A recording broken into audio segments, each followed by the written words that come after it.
The game in question is No Limit Texas Hold'em. Minimum buy-in, $25,000. A game like this doesn't come together often outside the casinos. The stakes attract rich flounders, and they in turn attract the sharks.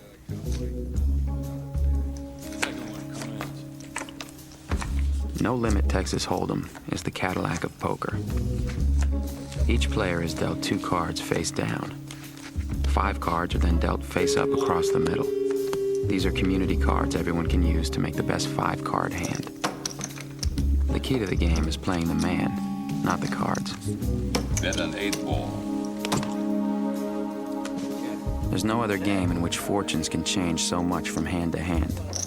A brilliant player can get a strong hand cracked, go on tilt, and lose his mind along with every single chip in front of him.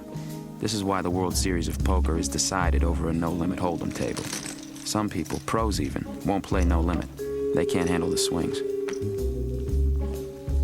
But there are others, like Doyle Brunson, who consider no limit the only pure game left. Like Papa Wallenda said, life is on the wire. The rest is just waiting.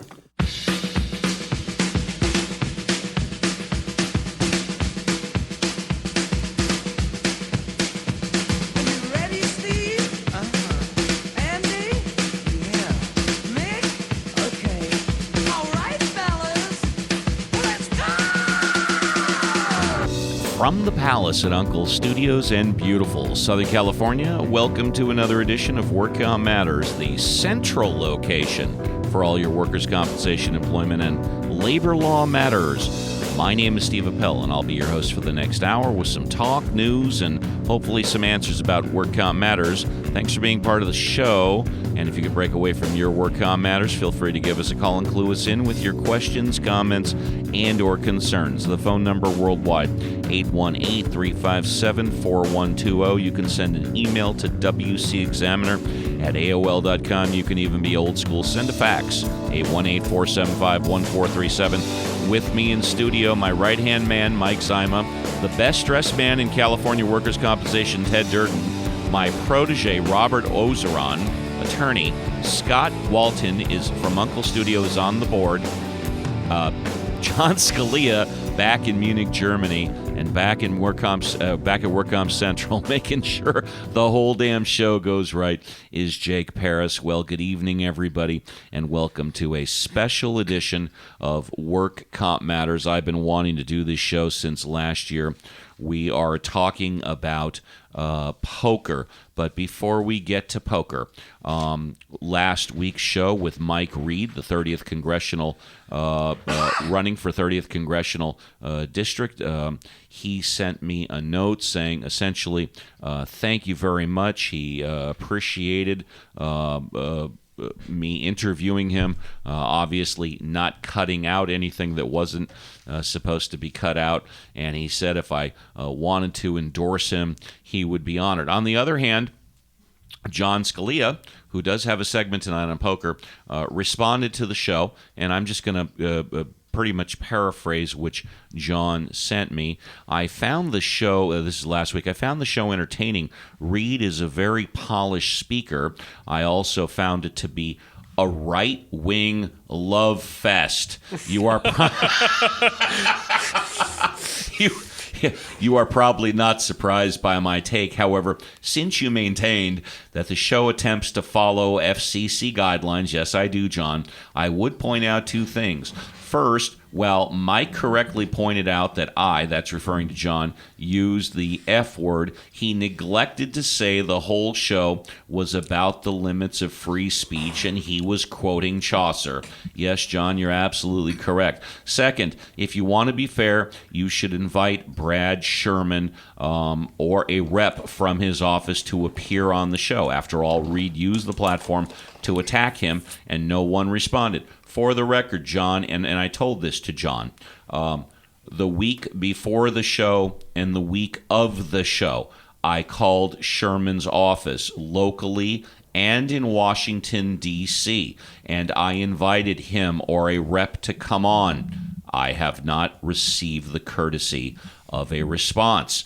Continuing on, John says, naturally, as a lawyer who believes in free speech, I found Reed's comments about the First Amendment protecting your thoughts and not your words to be woefully ignorant of the First Amendment and the cases. Again, no one responded to it. It was one of my own UCLA law school professors who defended the guy wearing and I'm going to eliminate the word, but just say, quote, F the draft, close quote, sweatshirt into federal court and got the conviction reversed on First Amendment grounds.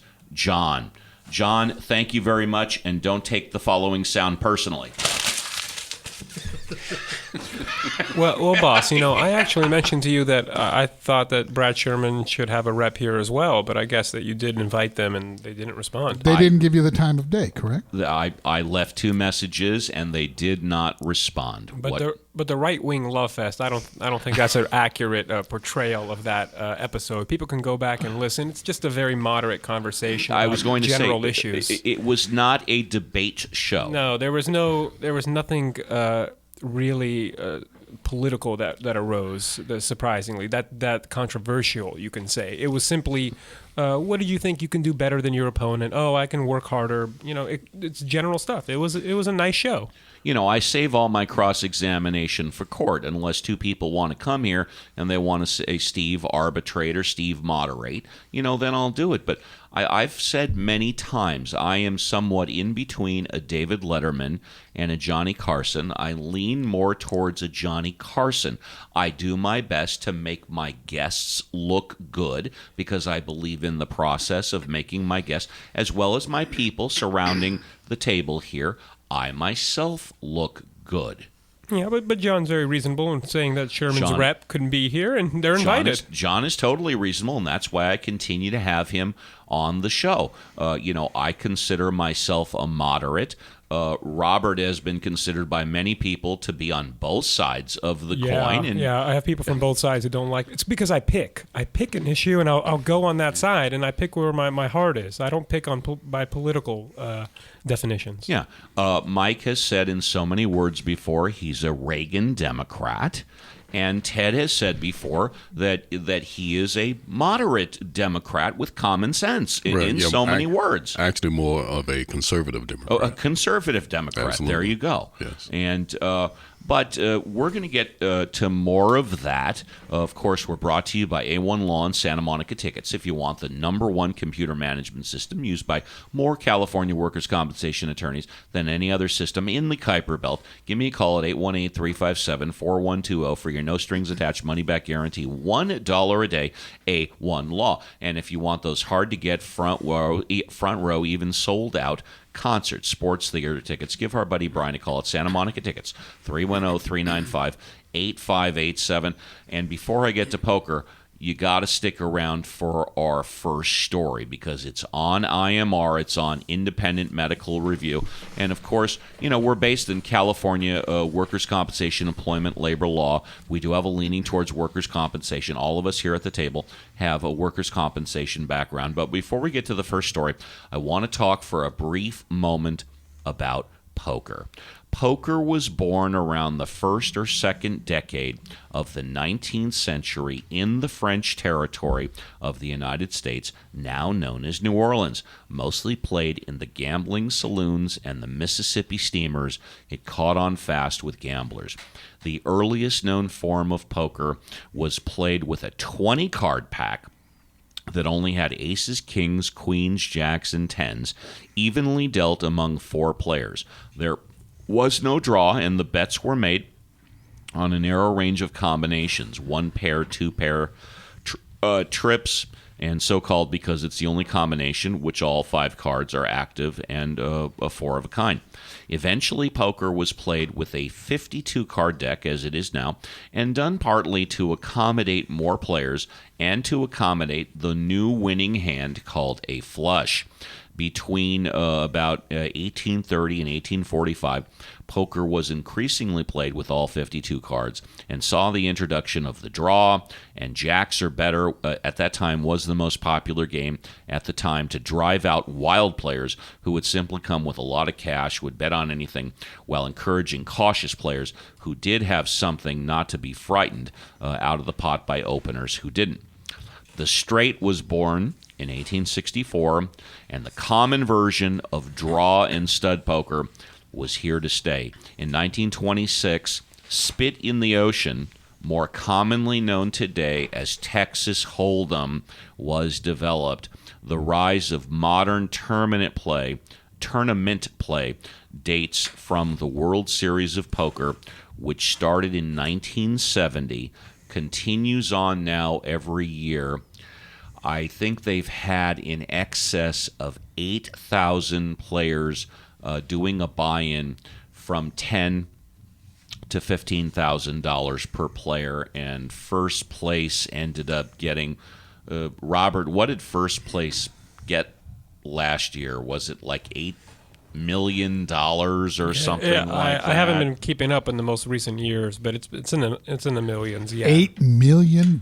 Yeah, $8 million. Well, if you take, split the baby, 7,000 people times $10,000 buy-in, what does that equal? Like $70 million or something like that? Something like that, yeah. I'm not sure. Now, I first started playing poker with my brothers at the house. We used to play the true penny ante poker, where you would ante a penny. The biggest bet was 25 cents. I think we all bought in for like $1 or something like that. It was true penny ante poker. This was back before I was a teenager. We would play Monopoly. We would play chess. We would play checkers. Of course, we would play poker, and we really didn't play blackjack because that was a dealer thing, but we did occasionally. But poker, in my opinion, without question, is the best card game ever invented, and possibly the best game ever. And in a little bit, I briefed Mike, Robert, and Ted very briefly that I didn't want to talk about necessarily keying in on your experiences while playing poker, but how poker permeates both your business and your professional life. I mean, we have the bluff. Everybody knows what bluffing is. We have the raise and we have the call. Robert, Ted, when you're facing a defense attorney who has this much, who claims to have this much authority, if you've known this defense attorney for a little while, a couple of years or whatnot, I'm sure the first thing you judge in your mind when he says, okay, all I've been given is this, is he telling the truth? Is he bluffing? Okay? Is there something that he's saying, his body language, which gives you, quote, a tell in poker? If someone scratches a part of their body, winks an eye, combs their hair back or something, it's a tell that either they're telling the truth, they're not telling the truth, or something in between. I also wanted to talk about briefly also poker etiquette, because poker etiquette is really interesting, because when you finally, the end of the game, you have to reveal your cards. You are not allowed to lie and overcall your hand. For example, if you have four of a kind, you can sort of say, well, I've got two pair, and say, well, both pairs are aces. But if you only have one pair, you can't overcall and say you have trips or a straight or a flush or a full house. So when you eventually, at the end of the game, call your hand, you're not allowed to lie. But during the game, it's perfectly acceptable. It's within poker etiquette to say, I've got a great hand, or you don't want to mess with me, or I'm really working on something fantastic. Now, that being said, I still play poker to this day. In fact, I played last week and I lost. If I were to calculate all of the money that I've won and all of the money that I've lost in the over 40 years that I've played poker, it would probably come out in the minus side. Okay? But I have fun doing it. So it's all relative. I'm playing with money that I can afford to lose. I have never been to the World Series of Poker. I've never been to the main event. Before I die, one of my something on my bucket list is to invest the 10 or 15,000 and to go to the World Series of Poker. We're going to talk more about the World Series of Poker with Robert. I may or may not be able to get Scott to the microphone. That's always a task. We've got John's segment on his take on poker.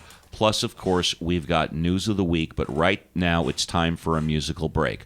We'll be back after this. How does it feel to be one of the beautiful people? Now that you know who you are, what do you want to be? And have you traveled very far?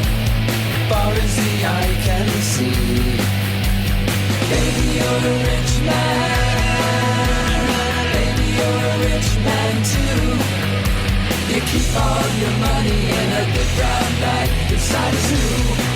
What a thing to do. How does it feel to be one of the beautiful people? How often have you been there? Often enough to know. What did you see when you were there? Nothing that doesn't show. Baby, you're a rich man. Baby, you're a rich man too.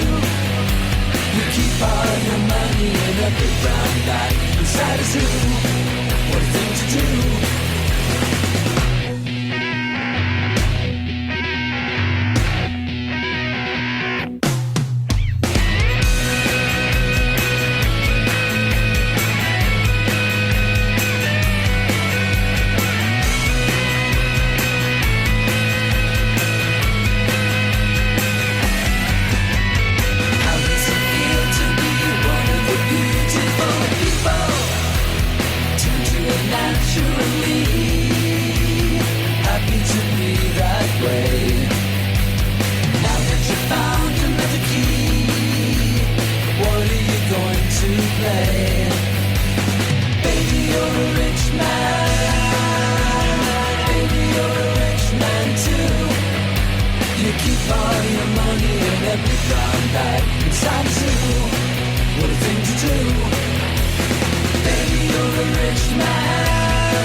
Lachlan and the Cherry Blue Storms, Baby You're a Rich Man, on WorkCom Matters. We're brought to you by A1 Law. If you want the #1 computer management system used by more workers' compensation attorneys than any other system on the planet, give me a call at 818-357-4120 for your no-strings-attached money-back guarantee, $1 a day, A1 Law. And if you want those concert, sports, or theater tickets, hard to get, sold out, even front row, give our buddy Brian a call at Santa Monica Tickets, 310-395-8587. The topic tonight is poker, all the way from Germany. He's still a licensed attorney after 45 years. Talking about poker, attorney John Scalia. Hi, this is John from Munich with the WorkComp Matters International Report. My segment works when Steve initiates it by sending me an email with the topic for the week. This week, he sent me a one-word topic, poker. Oh my God, I thought, Steve has finally jumped the shark.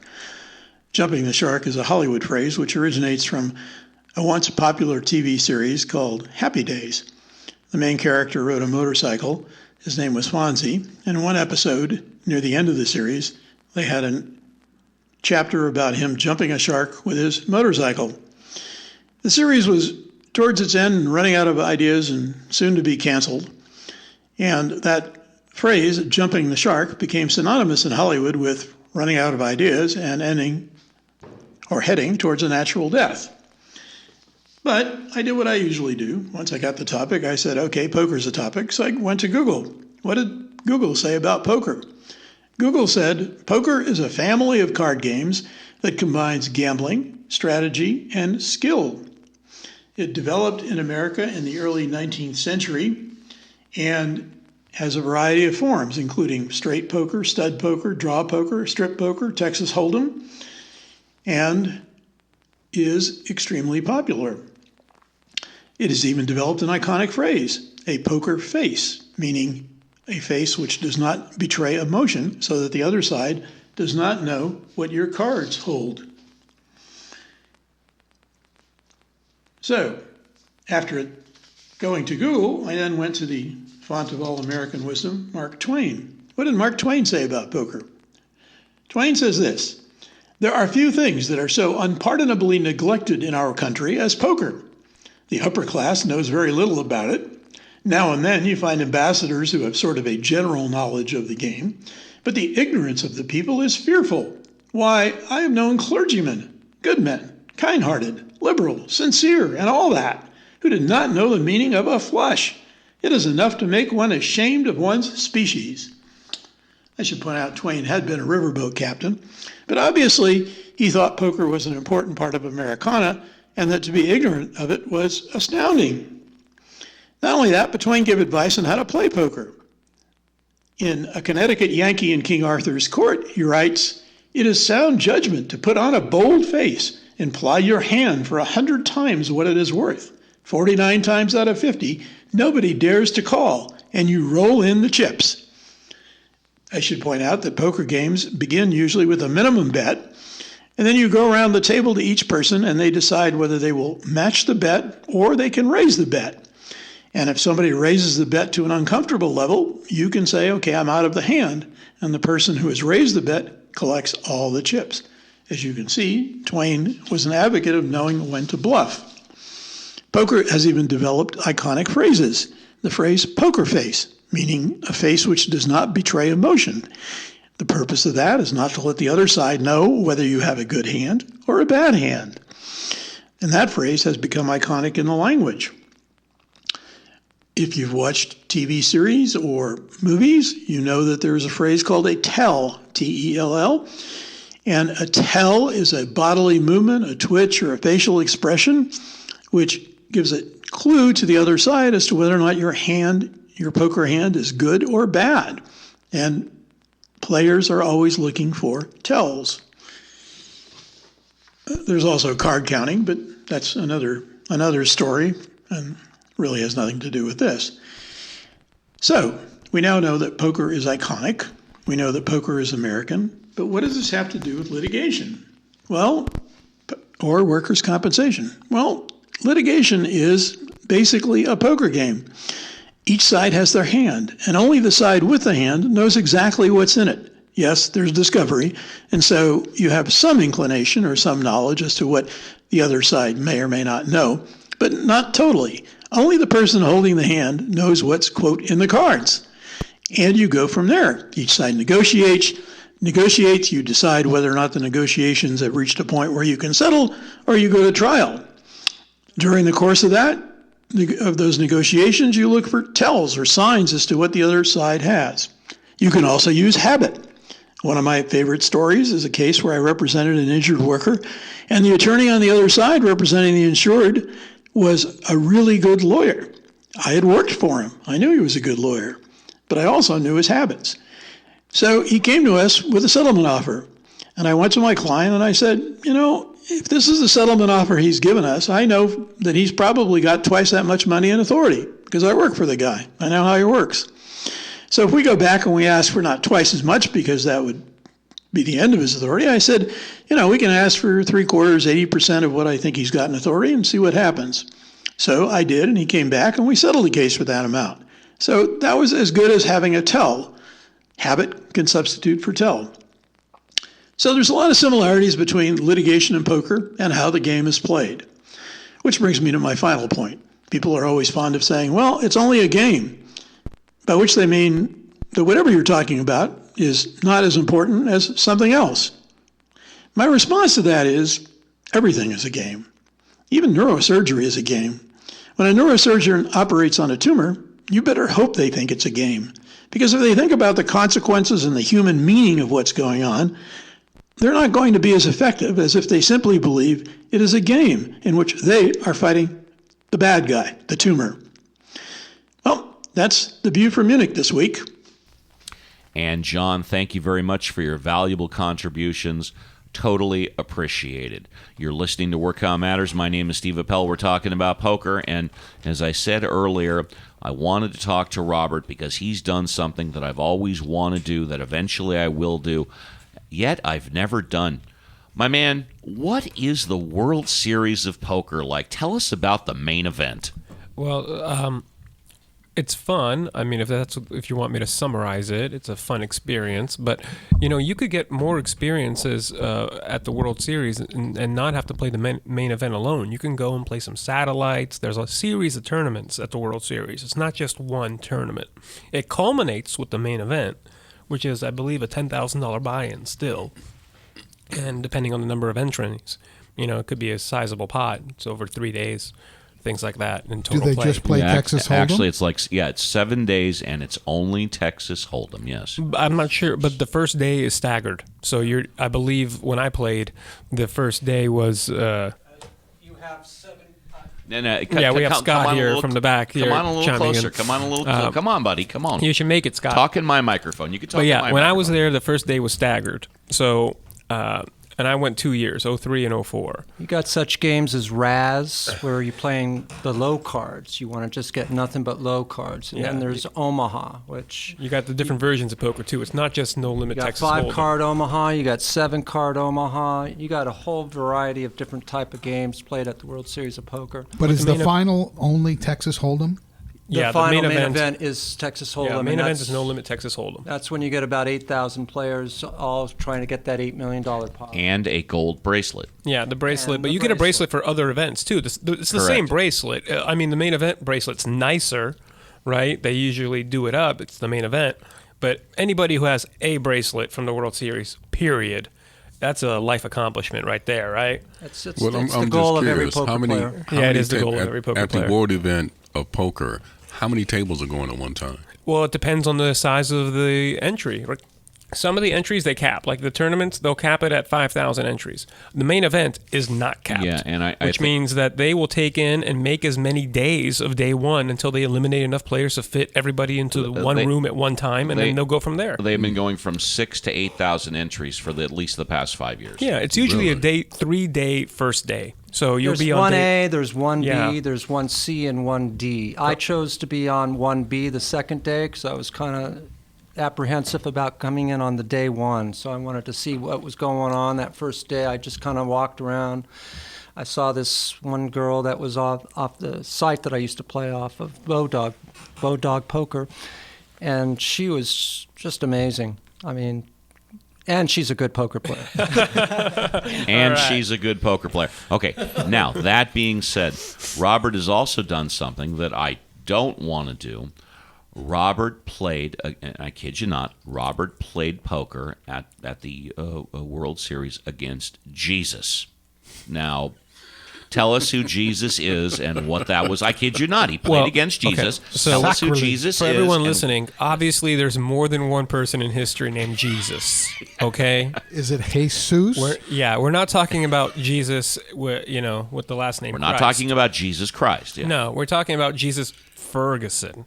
And he's a poker player. His real name is Craig Ferguson. Yes. But he has long black hair down to the middle of his back, and he wears shades, and he's got a full beard and a mustache, and that's why he's nicknamed Jesus. Yeah, it's not hard to see why he's nicknamed Jesus if you actually know what he looks like.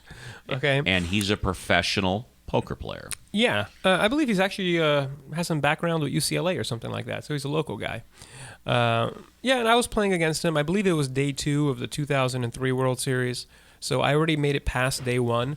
And anyone who makes it past day 1 is already feeling pretty accomplished. Yeah, because you're playing about 12 hours per day. Yeah, and the first day, of course, is just to cut the number of players, right? So you have to really just grind it out. And then as you cut the players, the blinds continue to go up. Correct. As time goes up, the question of any tournament, of course, is first of all, what is the blind starting at?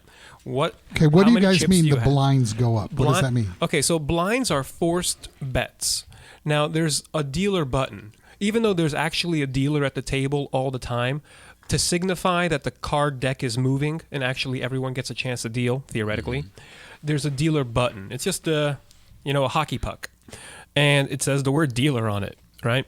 So you know where the dealer is. And it moves to the left once every hand. That's how you know the next hand, who's got the dealer button as it makes its way around the table. Actually, it moves to the right, my To the boy. right? Yes. Where It's we're sitting- Clockwise. The button moves clockwise. It's to the left, the blinds. Little blind to the left of the button, big blind to the left of the big little blind, right? Right. It moves clockwise.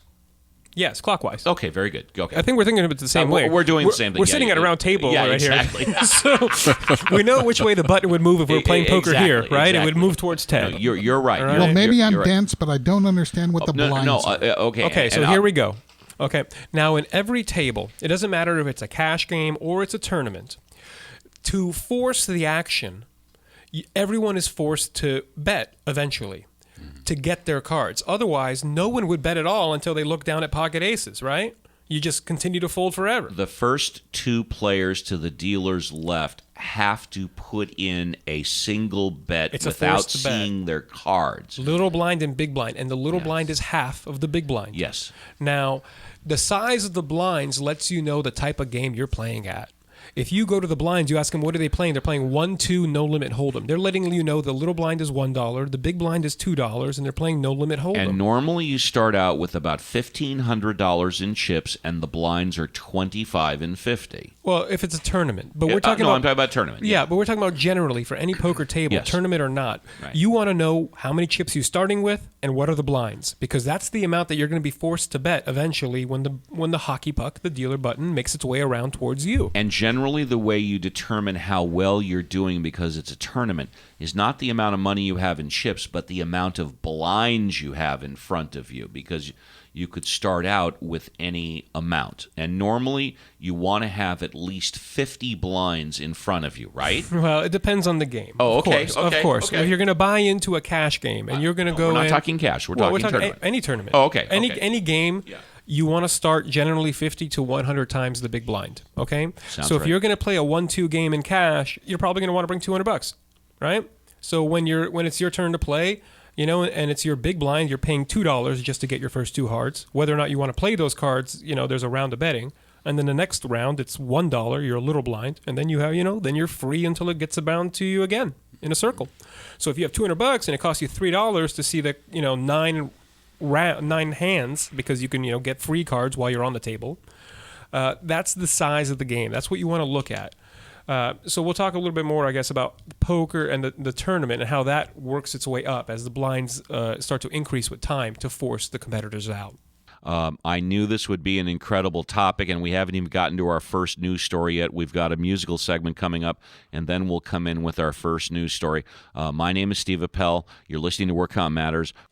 We're brought to you by A1 Law. If you want the #1 computer management system used by more workers' compensation attorneys than any other computer system, give me a call at 818-357-4120 for your no-strings-attached money-back guarantee, $1 a day, A1 Law. And if you want concerts, sports, theater tickets, front row, sold out, it doesn't matter. Give our buddy Brian a call at 310-395-8587. We'll be back with our first news story and more talk about poker after this.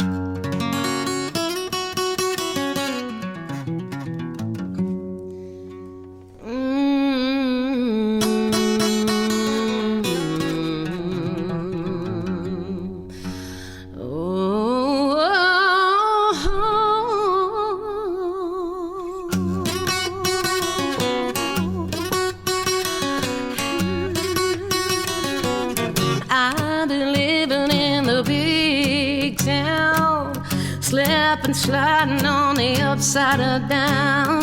Let me tell you, baby, I have earned my crown, Lord, don't let me be misunderstood. Ain't got time to watch no grass grow or romancing with a Romeo. Here's a ticket to the rodeo. Lord, come on and love me like you could. Don't say I ain't a lady. I'm a single mother, got a family. Sometimes you need a piece of candy, a little bit of something good, a little bit of something good. See, I drive carpool and I do night school, social network. Oh, I got my arms around the world. Forget about your black book. Come on, baby, take a good look. Oh, the fish is jumping on the hook. Oh, don't think I wouldn't, 'cause I would. Don't say I ain't a lady. I'm a single mother, got my family. Sometimes you need a piece of candy, a little bit of something good, a little bit of something good.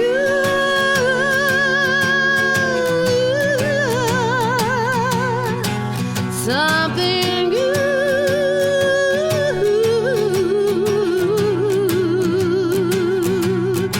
something good.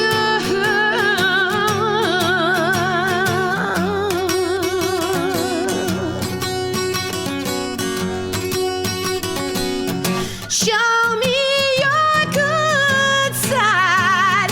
I ain't asking for no free ride. Come on over to my side, and you'll be feeling like you should. Oh, don't say I ain't no lady. I'm a single mother, got a family. Sometimes you need that piece of candy, a little bit of something good, a little bit of something good, yeah, a little bit of something good.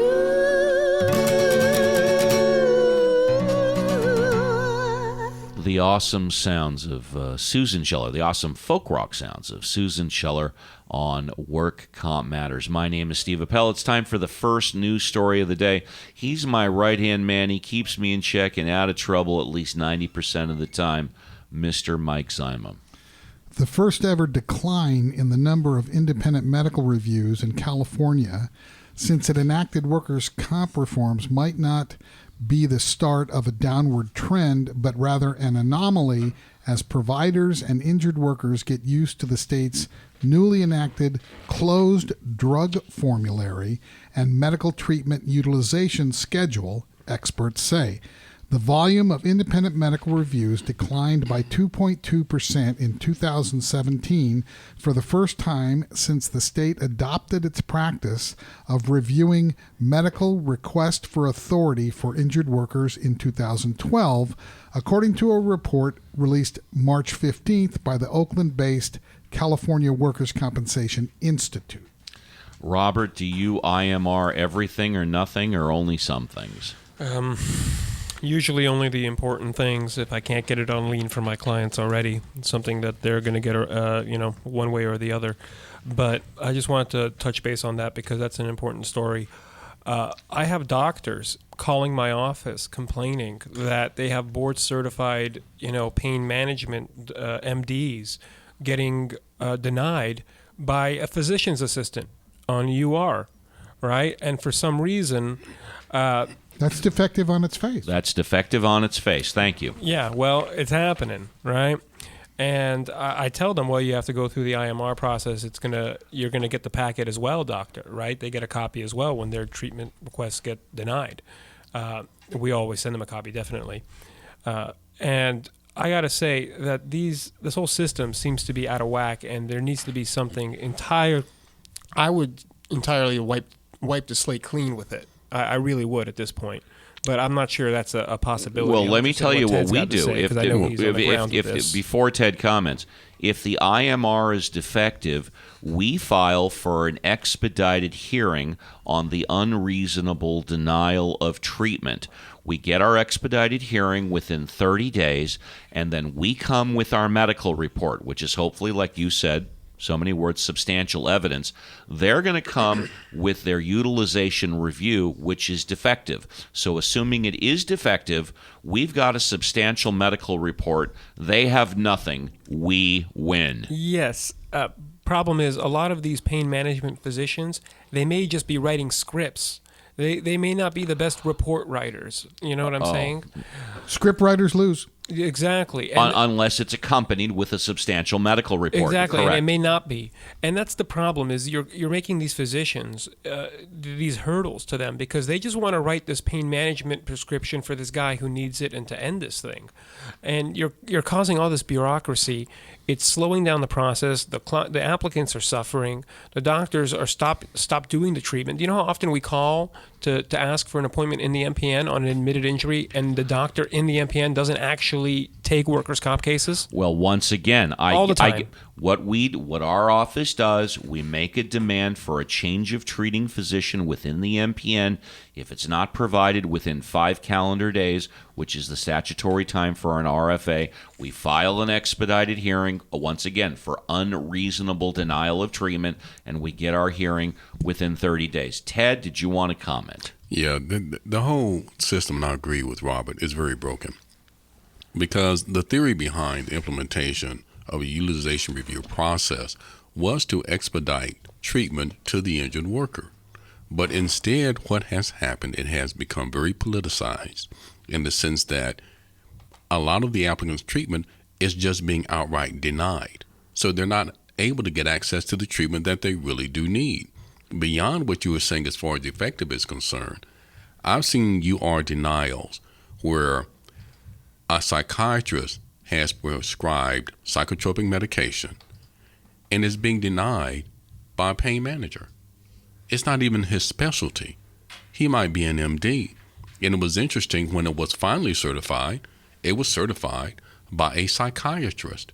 And a lot of times what these utilization review companies do to further delay, and again, doctors, as much as a business as it is in the business of trying to treat injured workers.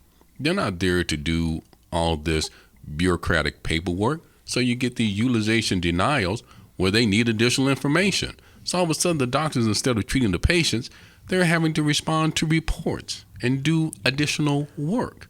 Yeah, you have to let doctors be doctors. Yeah, I know you it's really so do. difficult to comprehend that, right? But that's the point. This is the point of the lobbying committees up in Sacramento, is to Absolutely. create these hurdles. They know that, right? It's a joke to do business with a doctor, right? It's a running joke. So you can imagine making them to write all of these reports to do what? To write one prescription for somebody who needs it. And now you're slowing them down. They're not getting the treatment they want. It seems like there needs to be something new, a breath of fresh air. I hope it comes soon. Well, I know what is coming soon is Robert's financial report. We've got our last musical break coming up. My name is Steve Appel. You're listening to Work Comp Matters.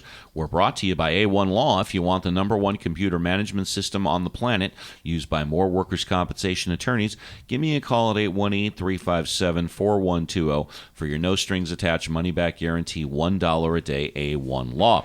And if you want your concert, sports, theater tickets sold out front row, it don't matter. Give our buddy Brian a call at Santa Monica Tickets, 310-395-8587. We'll be back with Robert's financial report after our last musical break.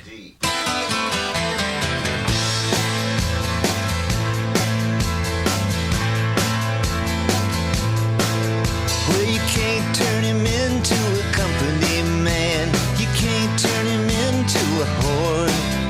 And the boys upstairs just don't understand anymore. Well, the top brass don't like him talking so much, and he won't play what they say to play. And he don't wanna change, what don't there goes the last DJ who plays what he wants to play and says what he wants to say. Hey, hey, hey. And there goes your freedom of choice. There goes the last human voice. And there goes the last DJ. Well, some folks say they're gonna hang him so high 'cause you just can't do what he did.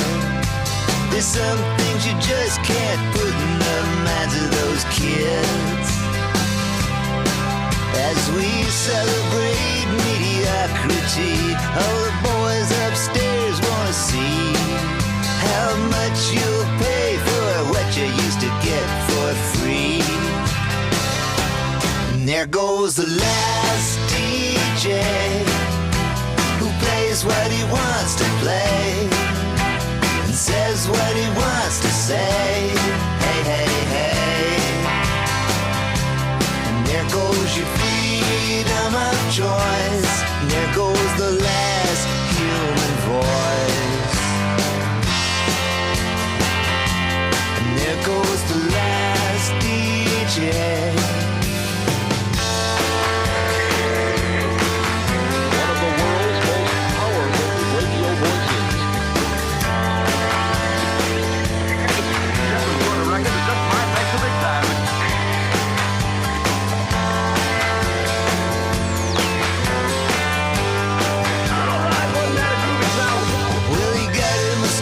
Down in Mexico, and sometimes it'll kinda come in, and I'll bust a move and remember how it was back then. And there goes the last DJ who plays what he wants to play and says what he wants to say. Hey, hey, hey. And there goes your freedom of choice. There goes the last human voice. And there goes the last DJ.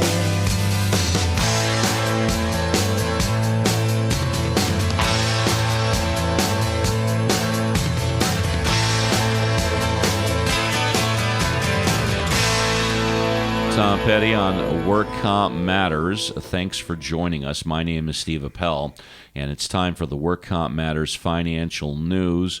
Without further ado, attorney Robert Ozeron. Good evening, everyone. This is attorney Robert Ozeron with the Workers' Comp Matters financial report for the week of March 21st, 2018. 5 years ago, few investors were searching for the best artificial intelligence stocks to buy.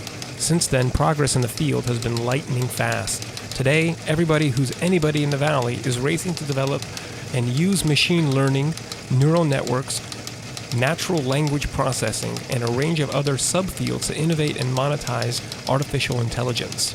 NVIDIA Corp, ticker NVDA, is one of those stocks. This specialized semiconductor company credits its success to its graphics processing unit technology, enabling innovation in self-driving cars, gaming, and the cloud. This is what makes NVIDIA one of the best AI stocks to buy today. If you're into tech stocks, Micron Technology is at $60, up 129% from last year. Facebook, through a tough week of news, is still up on the year, 23% to $172. Intel is up at $51, 46% up from last year. The New York Stock Exchange closed today at $24,682, which is down slightly, $32. Gold checked in at $13.32.50 an ounce. Silver $16.29, platinum $9.51, and a gallon of gas in California $2.50, which is 80 cents higher than the national average, and a barrel of crude oil is $65.49. This has been attorney Robert Ozeron with the Work Comp Matters financial report for the week of March 21st, 2018. Actually, I wrote that. It's my mistake. A gallon of gas nationwide is $2.50, and it's 80 cents higher here in California. My mistake. I think that's what you wrote. Oh, okay. And then did you want to say something else about Facebook having to do with the business report? Well, everyone knows, if you've been following the stocks, that Facebook's had a rough week. Mark Zuckerberg was late to announce any changes regarding their privacy breach. But they did announce more details regarding the privacy breach. It was actually one of their applications, not Facebook itself, that was selling off this private data. Do you think he knew or should have known? Well, that's what they're saying, is that they're going to take more accountability in where this data ends up, which is good. But the problem is the stock had a rough week because, he's 4 days late in making such an announcement, reacting to the situation, which for Wall Street, they sell stocks based on a gust of wind. And then, of course, there was news simultaneously that Mark Zuckerberg was selling tens of millions of dollars of his own personal shares of Facebook. So it looks slightly bad. But in reality, everybody knows that he had announced the selling of these shares years in advance to fund this initiative with his wife, this global initiative. I don't know what they're doing. I really don't. But they're using their own money, so probably something good, hopefully. And then pretty much he was just busy, so he didn't come around for 4 days. So now the stock is up today as we make this episode, right? It ended up today after having 3 really rough days in a row. And people were starting to think, well, where is this guy, right? Your company's down 10% in 2 days and you're not around. So it's a little lesson for, Zuckerberg. He's a great computer programmer and he's learning the ways of the street now, I guess. I guess so. And boy, the show's going by so fast, but before it goes, I have to give kudos. I have to give an introduction. He's the best-dressed man in California workers' compensation. He's got to have at least one news story. It's going to be short but sweet. Ladies and gentlemen, Mr. Ted Durden. As always, Steve, it's a pleasure to be here. The Los Angeles Police Department will now be required to release videos captured by body cameras and patrol cars following a policy shift by the Police Commission. What do you guys think about that? What took them so long? Yeah, I was going to say, exactly. What took them so long? Exactly. I think generally police are now in favor of the body cams overall because majority of the interactions, people know in real life go the way the police kind of say it went. The police union or whatever body it is said that they wanted the issue studied some more. That's what I heard. They didn't want this policy changed like right now. They wanted some more study. As far as I'm concerned, 95% of our law enforcement officers are good people.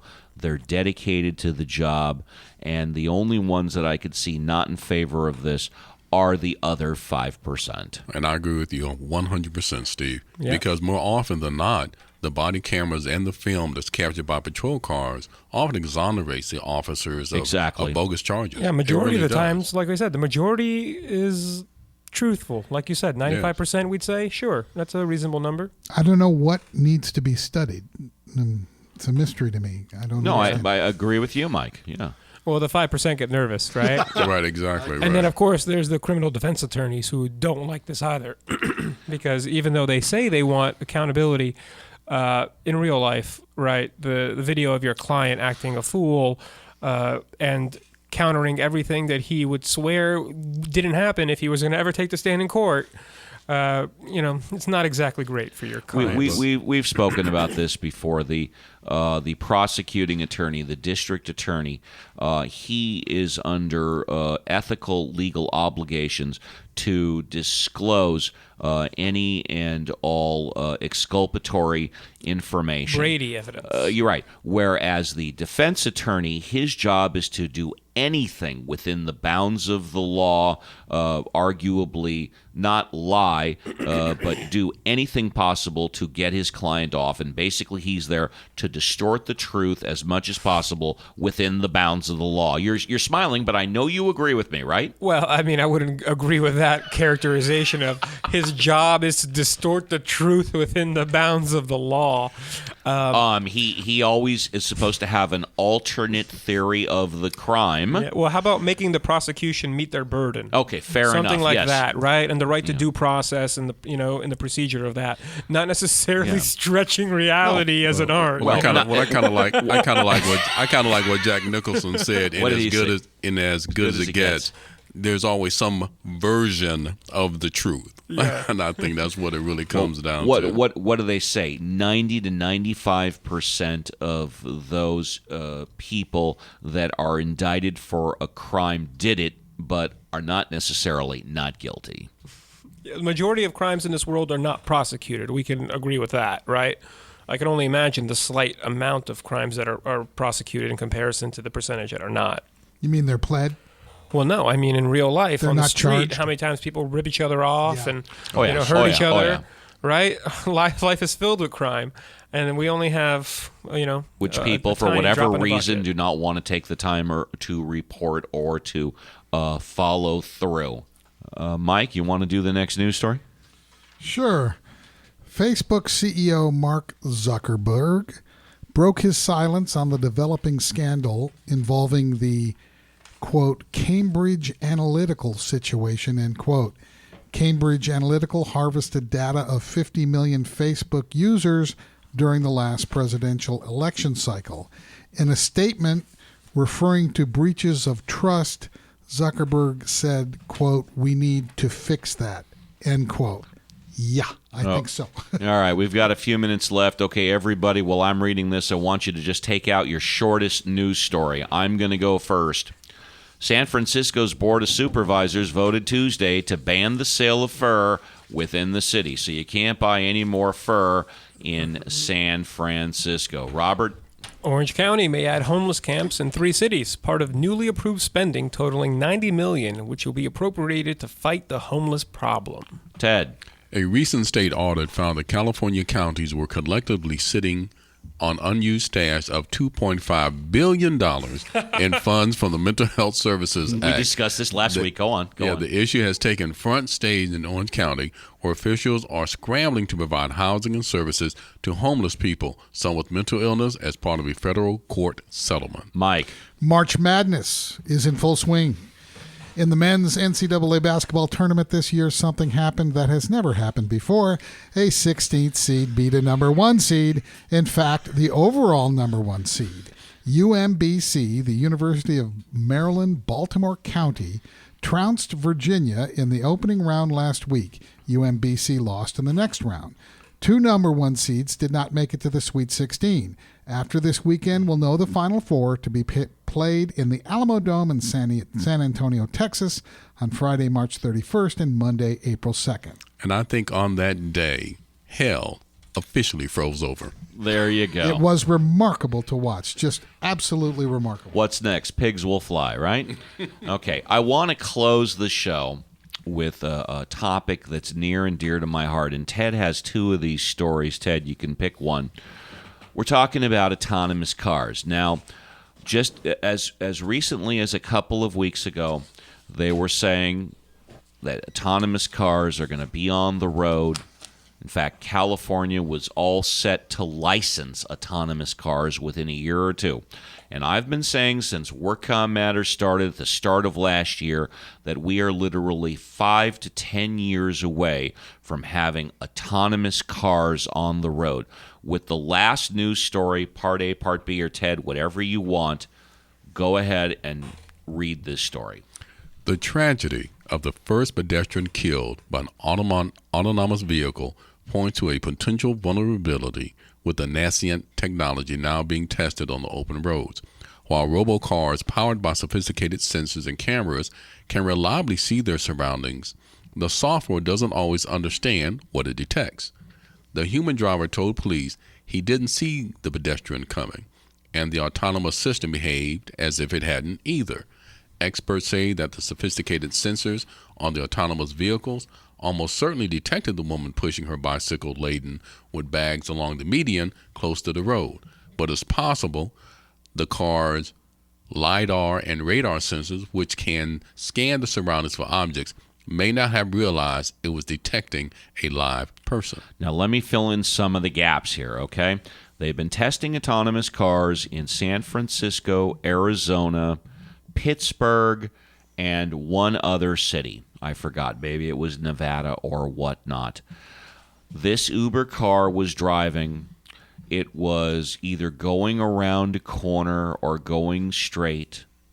a person, a woman, stepped out onto the street with her shopping cart. It was against the rules, but people have the right of way.